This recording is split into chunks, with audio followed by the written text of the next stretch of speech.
pessoal, bem-vindos a mais um vídeo do canal Marretando. Para quem é novo no canal, eu me chamo Launelli e na aula passada eu apresentei para vocês esse programa que é o MS Calc.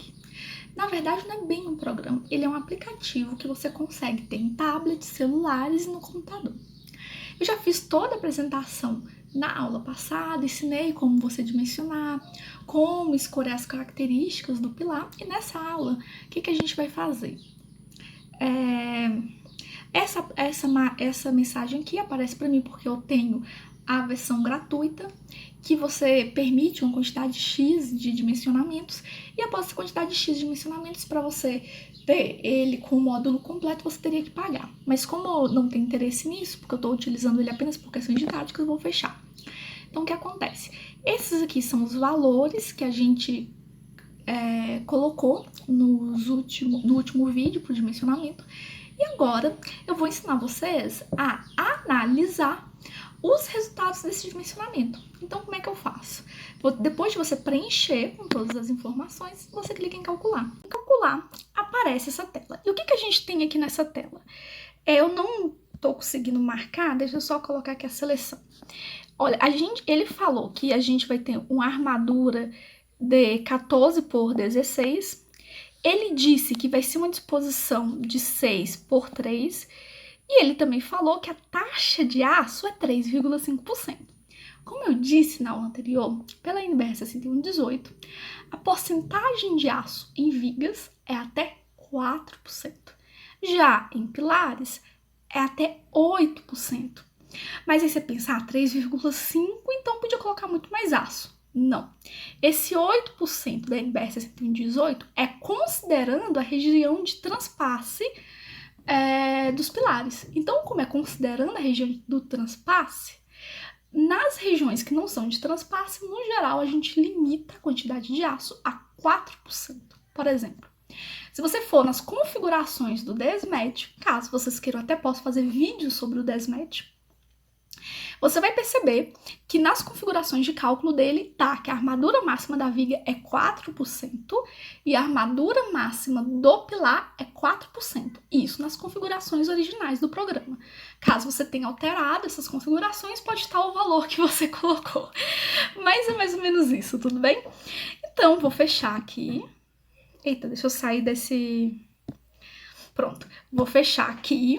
E aí apareceu pra gente quais são as sugestões do programa de quais seriam as melhores composições de pilares. Aqui você tem uma composição que deu 14 barras de 16 milímetros.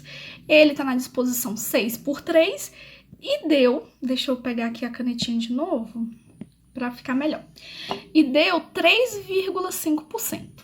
Então, o nosso limite é 4, então tá até distante do nosso limite. Essa aqui que ele colocou em verde escuro, por que ele colocou assim? Porque essa já colocou uma porcentagem de aço maior, o que não é tão interessante, tudo bem? Deu 6 de 25, disposição 3 por 2, e a taxa foi 3,68, que já tá bem próximo de 4%. Mas aí, talvez você me pergunte, mas Launelli, olha aqui, eu sempre pensei que quanto mais aço, melhor. Ué, se aço vai resistir aos esforços, quanto mais aço eu colocar, melhor. Será? Será mesmo que é melhor? Olha, para que nós, primeiramente, que as bitolas de aço que você vai utilizar na estrutura de concreto armado é uma das partes mais caras da sua obra. Então, não é interessante você colocar mais armadura do que o necessário. E outro ponto, se você coloca muita armadura, o que vai acontecer é que o seu concreto ele vai romper antes da sua armadura entrar em escoamento. Aí você fala, e daí? E daí que se o seu concreto vai romper antes da sua armadura entrar em escoamento, isso é péssimo, porque aí você não vai, esse pilar, que no geral já rompe de uma vez, Vai romper de uma vez mesmo. Porque quando você tem um pilar com problema no seu edifício, tem que tomar muito cuidado. Porque, no geral, a ruptura de pilar sempre é frágil. Ou seja, o prédio cai de uma vez. E quando você coloca muita armadura, pior ainda. Eu já vi muitos pedreiros, mestres de obras, que não são tão experientes assim, falando que quanto mais aço, melhor. E não é bem assim, tudo bem? Então, deixa eu sair daqui desse coisinha e vamos mostrar a que ele falou que não é interessante você utilizar, que é essa que tem 3,93% de aço. Então, vocês veem que eu achei isso muito interessante, porque principalmente para engenheiros civis recém-formados, o que não é um problema, porque ninguém nasce sabendo. Muitas vezes eles tendem a, na hora de fazer o dimensionamento estrutural, não se atentarem a esse limite de 4%. E você ter um aplicativo que te permite lembrar sempre disso é sempre muito bom, tudo bem? E agora vamos para o mais importante, o relatório de dimensionamento, que é pelo que a gente está aqui no vídeo, né? Se vocês acharem que eu estou me enrolando muito no vídeo, deixem nos comentários. Que depois com o feedback negativo de vocês, eu tento melhorar no próximo vídeo, tá bom? Então vamos lá. Aqui nós temos o relatório de cálculo do programa. Tem um monte de coisa aqui, mas eu não vou passar nisso de forma superficial. Eu vou falar item por item, explicar tudo pra vocês. Então talvez o vídeo fique um pouco demorado, mas vai valer a pena. Deixa eu ver quantos... Gente, a gente já tem 11 minutos de vídeo. Se ele ficar muito grande, eu faço o seguinte, eu corto ele em 2 partes, tá bom? Então vamos lá. Aqui foi a nossa última aula, que eu mostrei pra você por que eu coloquei cada um dos itens lá na nossa página. Isso aqui foi a aula passada. E agora nós iremos analisar os resultados. Então bora lá. Primeira coisa que ele faz, que eu achei muito interessante, é que ele fala que inicialmente para você o que é cada uma das variáveis, principalmente para quem já saiu da cadeira da faculdade há muito tempo, muitas vezes a pessoa não lembra desses termos, então eu achei isso muito interessante. Aqui ele falou os dados de entrada, que foram os dados de entrada que eu coloquei. Aí aqui tem todos os dados de entrada que eu coloquei, esses aqui tudo foi eu que defini. Mas tem três dados aqui que não foram definidos por mim, que são definidos por padrão pela NBR 6118. Quais são esses? Olha, o gama C, que é o fator, que é o coeficiente de ponderação de resistência do concreto. O gama S, que é 1,15, que é o fator de ponderação do aço. E o gama F, que é o fator que você vai multiplicar. Eu deveria ter colocado aqui, que você vai multiplicar pelo valor solicitante do concreto, para que você encontre o valor de cálculo, tudo bem? Ótimo. Então, vamos aqui para o próximo. Aí, aqui a gente tem a questão da massa específica. Por que aqui? Espera só um segundo, eu pulei etapas. Vamos olhar bem direitinho. Quando você tem uma solicitação, ele está aqui calculando qual que é a solicitação em cima do seu pilar. Mas vamos pensar, olha, aqui eu tenho o pilar. Mesmo sem você não ver a continha que o programa fez, eu tenho certeza que vocês vão conseguir entender o que eles tiveram que fazer com o meu desenhozinho mal feito. Deixa eu colocar aqui vermelho. Então, aqui eu tenho uma carga NK, que é o valor característico da nossa força solicitante que atua no nosso pilar. Só que esse NK é o valor característico. Você vai ter que utilizar no seu dimensionamento não o valor característico, mas o valor de cálculo. E para achar o valor de cálculo, você vai multiplicar isso aqui por gama F. E olha, e quanto vale seu gama F? O gama F, a gente viu na página anterior que vale, 1,4. 1,4. Aí muita gente já para aqui, já pensa, pronto, eu já sei qual que é o valor solicitante do meu pilar. Mas, gente, o pilar, além do valor solicitante dele, tem algo que a gente, no geral, esquece, porque quando a gente utiliza programas como Desmet, TQS, SAP 2000, ele considera o peso próprio do elemento automaticamente. Então a gente fica tão acostumada a usar esses programas no dimensionamento estrutural que a gente esquece que existe o peso próprio do elemento que você está calculando. E aí, isso é importante. Então, como é que eu faço para encontrar o peso próprio do meu pilar? Muito simples. Eu vou achar o volume disso, o volume desse prisma. E a gente lembra, ou não, lá do ensino médio, que a área de prisma é a área da base vezes a altura do elemento. Ótimo. Então, eu sei que eu já tô chovendo no melhor para vocês, mas só para a gente agregar aqui todos os públicos, até aquele público que já formou um pouquinho mais de tempo, o que a gente vai ter aqui? O volume vai ser, então, a área da base, que, por exemplo, seria, deixa eu ver quais são os termos que ele usou aqui. Ele usou HX, ele usou o nome HY e ele usou o nome HZ. Então, o volume vai ser a área da base, que é a área da base, que é a área disso aqui, e é muito simples. Como é que é a área de um quadrado? Base, um lado vezes o outro. Então, vai ficar HX vezes HY. Ótimo. Vezes a altura, que é HZ. Ótimo. Mas eu encontrei o volume. Para eu encontrar a massa, eu multiplico o volume, que é isso tudo, por quem?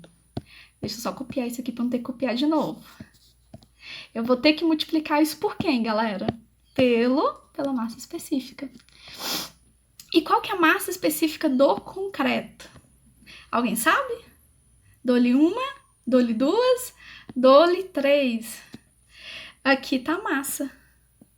25.000.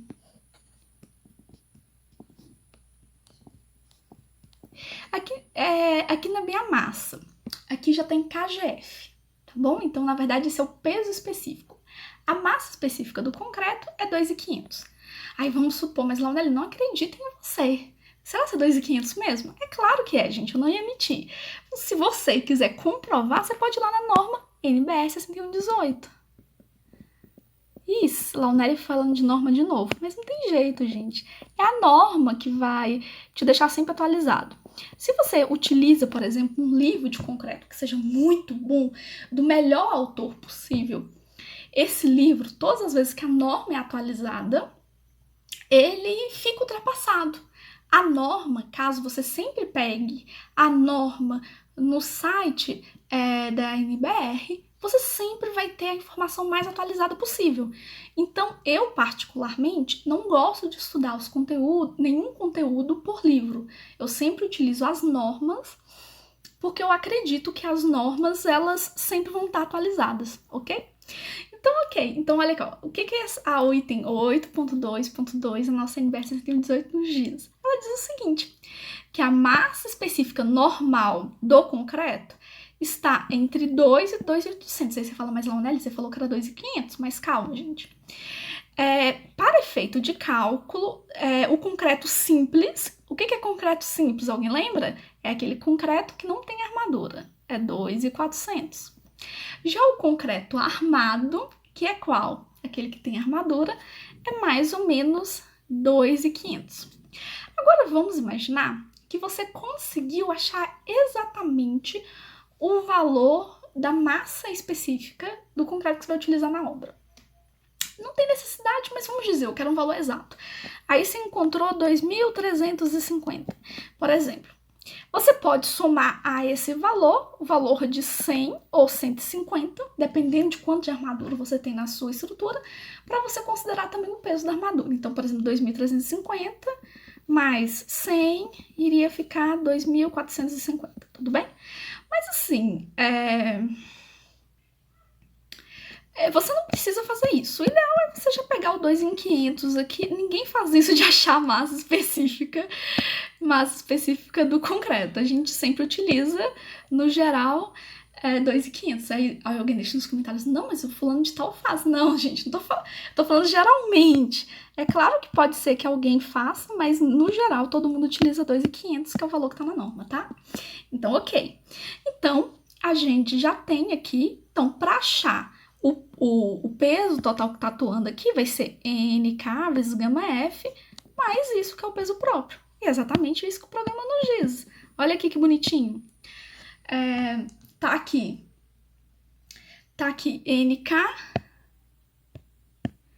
NK, que é o valor de esforço solicitante. LE, que ele chamou a altura, eu chamei aqui de HZ. Deixa eu consertar, para não ficar diferente deles. Eles chamaram isso aqui de LE. Vezes HX, que é a área da base, vezes 25.000 kgf, que é o peso específico disso, vezes gama F. Quem é gama F? 1,4. Ele substituiu valores. E aí eu descobri que o esforço solicitante de cálculo é 708.400 newton. Aí você pensa, olha, como que eu sei de que é de cálculo? Simples. Olha, se tivesse um K aqui, seria característico. Como tem o Dzinho, eu sei que é de cálculo. Simples, né? É muito simples. Então vamos continuar. Em relação ao momento fletor, a ideia é exatamente a mesma. O que acontece? Quando você calcula o momento fletor que está solicitando a estrutura, o que você encontrou, nós chamamos de momento característico. Esse momento característico não é o momento que você vai utilizar no seu cálculo de fato. O que a gente faz? A gente pega esse momento característico e multiplica por um fator, que é o gama F. E o que esse fator gama S considera? Ele considera o fato de que você possa não ter feito uma análise precisa das cargas solicitantes, a variabilidade dessa carga ao longo do tempo, a variabilidade de material, enfim, ele considera todos esses aspectos. E no caso do concreto, considerando todos os aspectos, se chega ao momento 1,4, tá bom? Eu vou multiplicar 1,4 vezes o momento solicitante para encontrar o momento solicitante de cálculo. É claro que no meu exemplo isso não fez muita diferença, porque eu multipliquei um momento de 0 por 1,4, que deu 0. Mas por que esse momento é 0? Eu já falei isso no vídeo anterior, porque eu considerei um pilar de centro, no qual, né, os momentos eles se anulam. Tá bom? Ótimo. Quando a gente pensa aqui no momento fletor no eixo Y, a ideia é a mesma. Você multiplica esse momento fletor por 1,0, que é o gama F, para você encontrar o valor do momento solicitante de cálculo. Ok? E agora, o que a gente está fazendo aqui?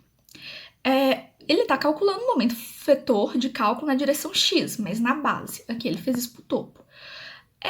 Caso a gente tivesse um pilar que tivesse momento na base e no topo, esse cálculo seria mais relevante, mas nesse caso deu 0, 0. Mas eu já expliquei o porquê, tudo bem? Ótimo.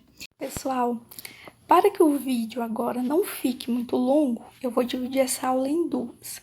Então, vou interromper a resolução aqui. Na próxima aula a gente continua, tá bom? Tchau, tchau.